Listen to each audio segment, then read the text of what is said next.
Hi, folks. So, this is one of those videos where I'm sort of thinking, well, I think the story's overblown, and am I just contributing more to it by making this video? Is it one of those things that if I feel it's overblown, should I really be contributing to the news of it, i.e., this video is just more fodder, more layers to that story? But I do think now that it is in the public domain, it's there's going to be a debate. This is my take, and I hope it's constructive. I'm referring to this exchange that supposedly happened. Well, it did happen between Ngozi Fulani, who is head of a charity, a domestic abuse charity, apparently catered towards black women, and Lady Susan Hussey, who is a former confidant of the Queen. She's not a member of the royal family, but she's an aristocrat. She's an insider. She's 83, so she's obviously an older generation. And I'm not saying that's got any bearing on any of the details here, it's just fact. Um, this is the headline of the Daily Mail. They took a slightly different headline. They didn't necessarily go for race in this, which is interesting.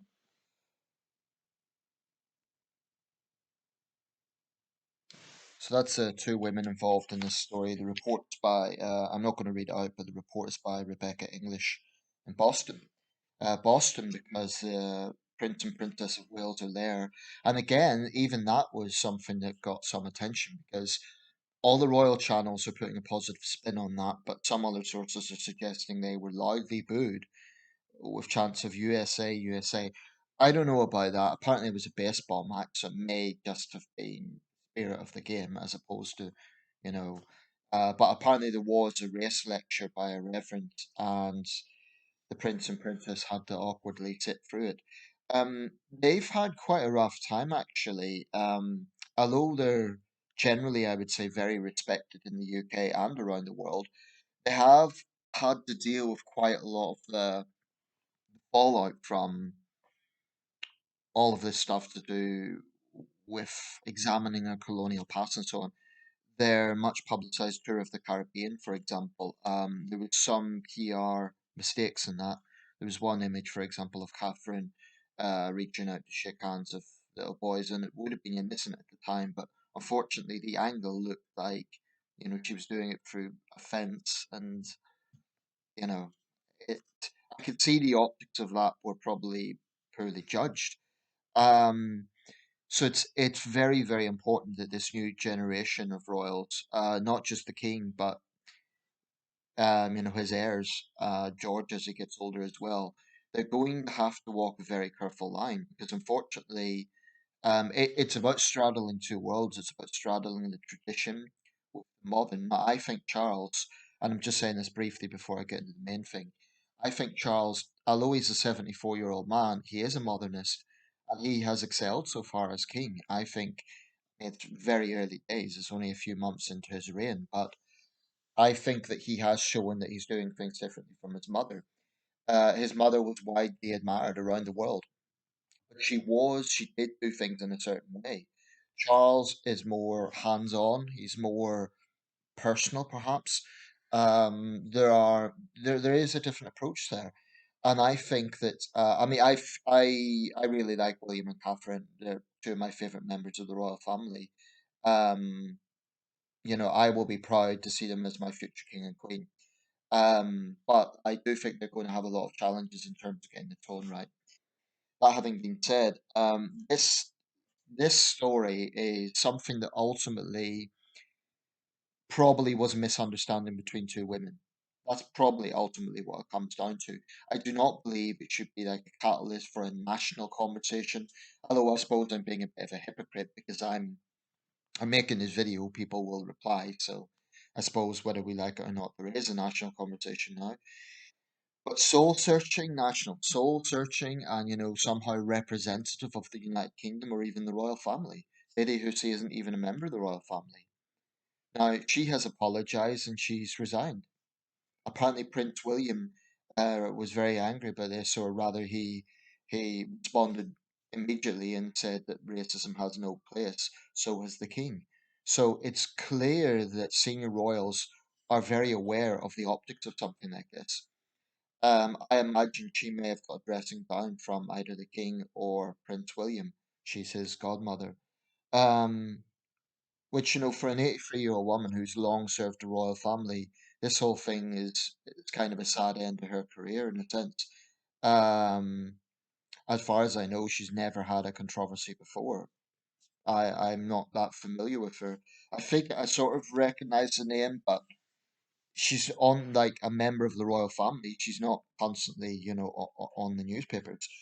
But anyway, I'm going to read out the entire exchange. This has been shared by Raheem Kazam, who's right wing commentator. So he has an angle on it. He thinks the whole thing's overblown, and he's very critical of Ngozi Fulani. I have very mixed views, and I'll come to that. But before anything else, I'm just going to read out the entire exchange as has been reported by Ngozi. Okay, conversation with Lady Susan Hussey as reported by Ngozi Fulani. This apparently was at a palace reception where Ngozi Fulani was actually getting some sort of recognition for her charity work. That's the background. Lady Susan Hussey, where are you from? Miss Fulani, Sister Space, that's the name of her charity. No, where do you come from? We are based in Hackney. No, what part of Africa are you from? I don't know. They didn't leave any records. Well, you must know where you're from. I spent time in France. Where are you from? Here, UK. No, but what nationality are you? So you see a trend here. I'm born here and I'm British. No, but where do you really come from? Where do you people come from? My people, lady, what is this? Oh, I can see I'm going to have a challenge getting you to say where you're from. Where did you first come from? When did you first come here? Lady, I'm a British national. My parents came here in the 50s when, oh, I knew we'd get there in the end. You're Caribbean. Okay, now, we need to be a little bit cautious. This is her version of events, and it seems to me to be very precise. I don't know if there was like an audio tape of this or something, but it does seem to be very precise. But assuming that is exactly the conversation, then I have to say Lady Hussey came across as very rude, very pushy. I mean, how many times are you going to ask the same question? It's a bit like Jeremy Paxman and Michael Hart. You know, asking the same question in the same way over and over again won't get you the same answer. But the point about this is it's a social function. Ngozi Fulani is not a criminal being interrogated by the police. She's no obligation to answer. It's a social function. It's a conversation. And I have to say, if this is the right version of events, there isn't another angle to it, then really Lady Hussey was being profoundly rude. And I disagree with Raheem Kazam that she wasn't. In fact, he was saying that Ngozi was being rude. And I've noticed a lot of conservatives saying that, well, I think people need to look at the context. Context is so, so important before rushing to judgment. And that's the context, as reported. And maybe, I don't know, maybe Lady Hussey will come out and say there's another version, and that isn't what was said. Apparently, some of her friends have been annoyed by the palace for overreacting, and Ngozi Fulani herself has said she didn't want her to resign. But what's happened is she has apologized. Whether that was an apology from pressure from the top, i.e., the king, or whether it was, or from William, or whether that was her own accord, she maybe felt guilty. I don't know. But regardless, she has apologized. The problem is we're not at a time when optics is everything, and something like this, I do think the media can be very cynical, especially with anything to do with race. Now, the Mail's been a little bit more neutral. They haven't even mentioned race in their headline. Meet and greet that sparked a royal disaster. Some of the other papers are going with race, predictably. I think that's very sad that in 2022 we're still seeing these sort of controversies. I mentioned that she's 83. I wouldn't wait too much on the generation thing because there's other 83-year-olds that would be very critical of the way she was speaking. So, older people like younger people aren't all the same.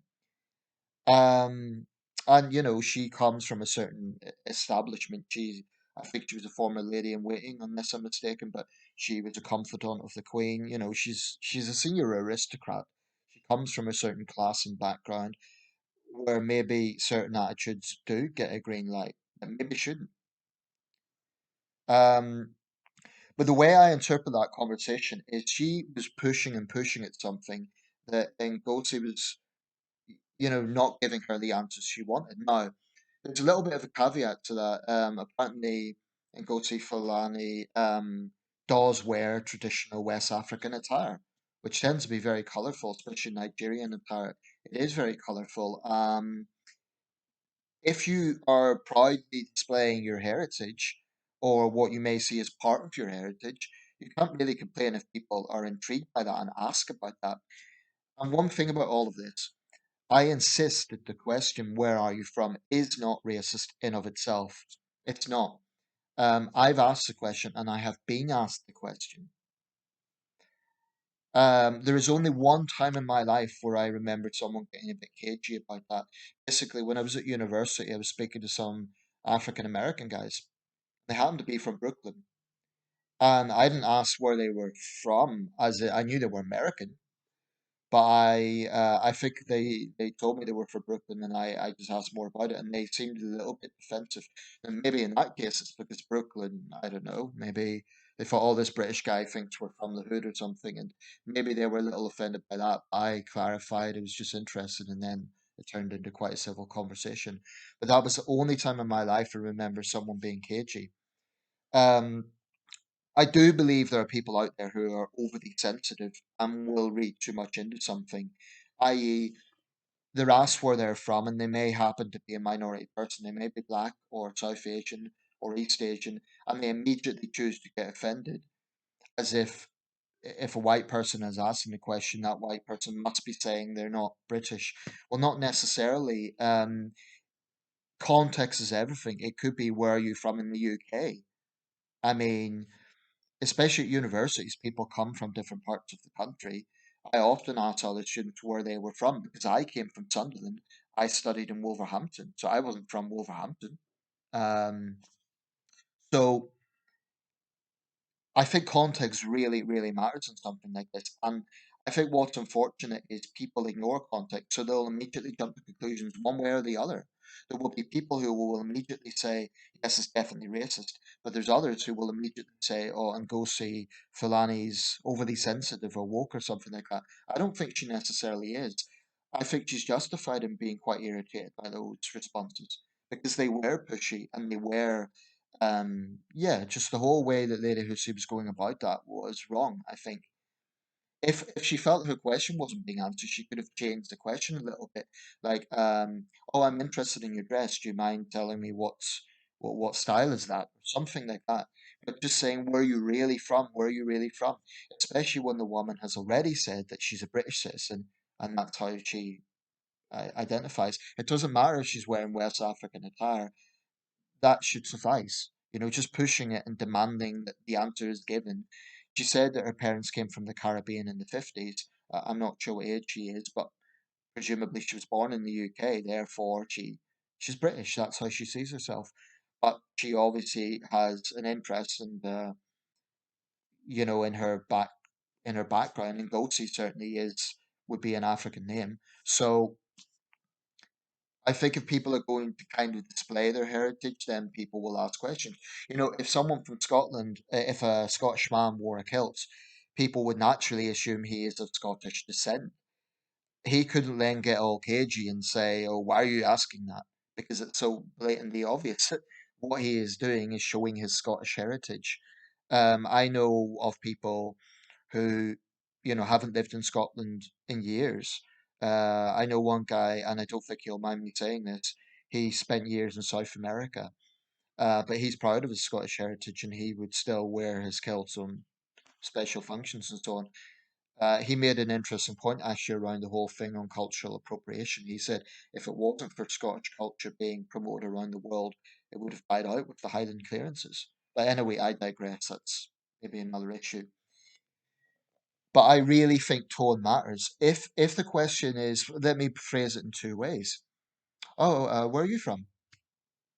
That's civil. That's a reasonable question. But where are you really from? You don't look British. That's hostile. So tone really, really matters. Now, if I could just bring in a bit of personal experience here, obviously I'm a white guy, so I haven't experienced it from a racial point of view. But, I was born in Northern Ireland. I lived there for 14 years. I spent my childhood there. I have spent 22 years of my 37 years, i.e., about two-thirds of my life, in England. I've grown up in northeast England. I spent some time in the West Midlands. I lived for short periods in China, but effectively, I have grown up in northeast England. So basically, this is home. But I value my Northern Irish heritage, and I always say the city of my birth was Belfast, but not necessarily my hometown. So, people have complex backgrounds. But, for 20 years, 20 plus years, strangers have asked me, usually it goes along these lines. Oh, you've a nice accent. Which part of Ireland are you from? My response, thank you. I'm from Northern Ireland. I was born in Belfast, but I've grown up in England. That's my routine answer. Now, some people accept it. I have had the situation where they will push it in the sense that they will treat me like I've just arrived. So they will say something like, "How do you find it here?" And I'm thinking, what, over 20 years? Yeah, I've grown up here. It's my home. Um, or they'll say something like, I had a friend in County Cork once. And I'm thinking, good for you and your friend. But I don't see what that's got to do with me coming from Northern Ireland.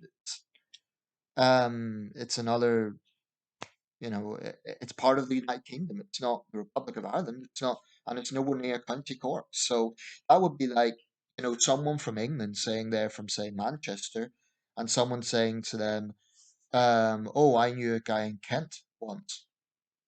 So it's no connection, really. Um, but I try not to get offended because 90% of the time there really is no hostile intent, and I know that. But I think this is a combination of people not being too sensitive, not being too much into things, not being cagey, because it's not a good personality trait. On the other hand, people need to listen to people's answers. It is irritating. It is when people have to repeat themselves over and over again, and person is not listening to the answers. I'm thinking, listen to the words I'm saying. I'm British. I'm from the UK.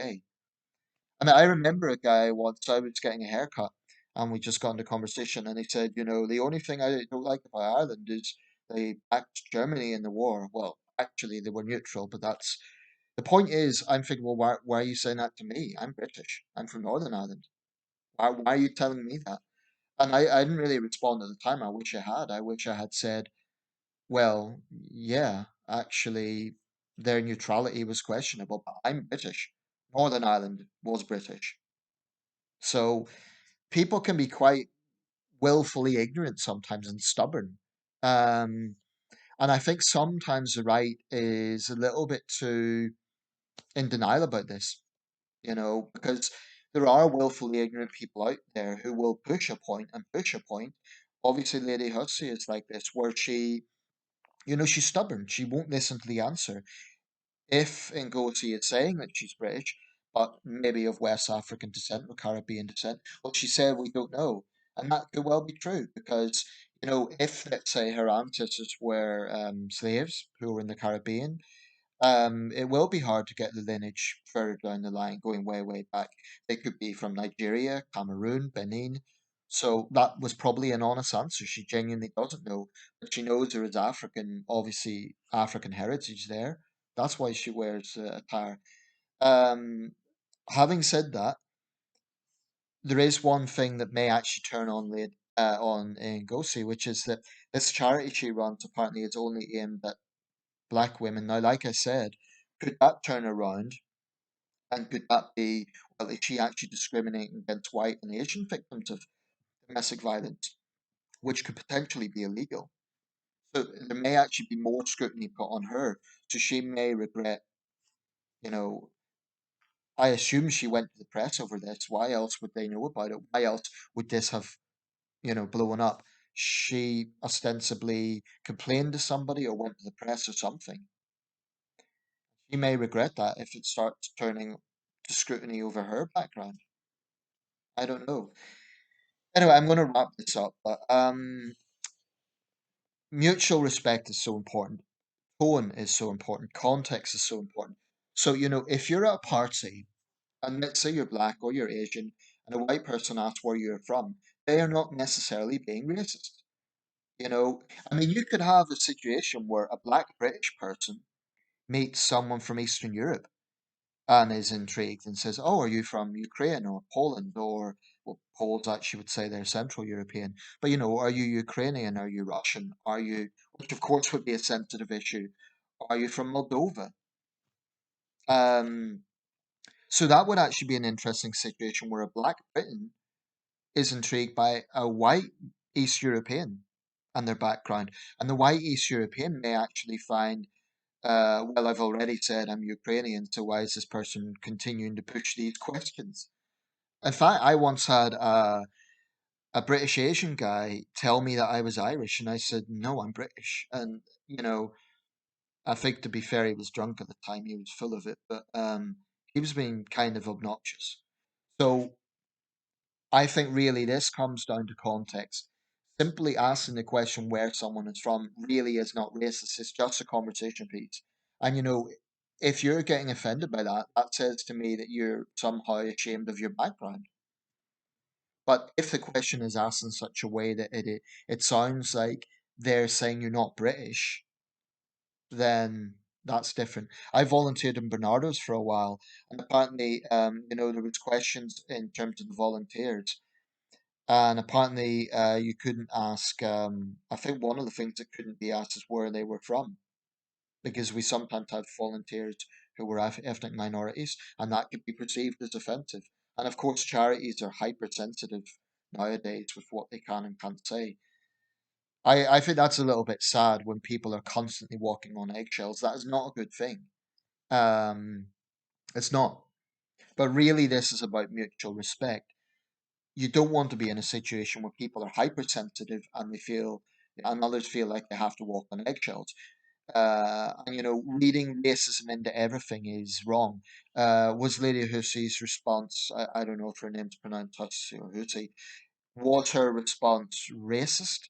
I think, frankly, there may be some racial prejudice there in terms of the stubbornness around it. But is it hardcore racism? No. I sort of picture the situation where this grand old lady is sort of saying, "Oh, we finally got there."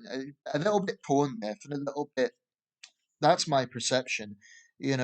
Clearly she needs training from her godson in dealing with the modern world. But